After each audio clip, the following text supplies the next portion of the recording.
के दिन दिल खिल जाते हैं रंगों में रंग मिल जाते. તારે તારો વોટ્સએપ ડીપી બદલવાનો હોય તો બદલી નાખજે ને આજે. કેમ? હોડાસ્ટક ચાલુ થશે પછી માકડા જેવા ડીપી આવશે ને બધાના. હા એ તો હું કરી નાખીશ. પણ યાર કાકા આમ ધૂળેટીમાં મજા તો બહુ આવે. મેં જોયું બધા જ મજા માણતા હોય છે. કેમ કે આ ઇકોનોમિકલી અને ફાઇનાન્શિયલી પોસાય એવો તહેવાર છે. હે? જો એક તો જૂના કપડા પહેરી લેવાના, અહ, 50 રૂપિયાની 5 થેલીઓ લઈ લેવાની કલરની, 100 ની પિચકારી, પછી તો હોળી કે રંગ જુમો અપને સંગ. સાચી વાત છે પણ પોસાય એવો તહેવાર છે.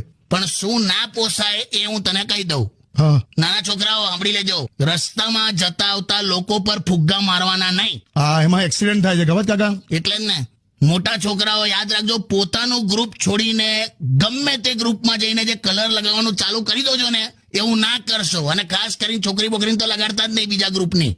Yes correct. એવો માર પડશે ને. અને છેલ્લે પરણેલા પુરુષો, અચ્છા એમનું બાકી હા, શું? હાથમાં રંગ પકડજો, રંગે હાથે ના પકડાતા.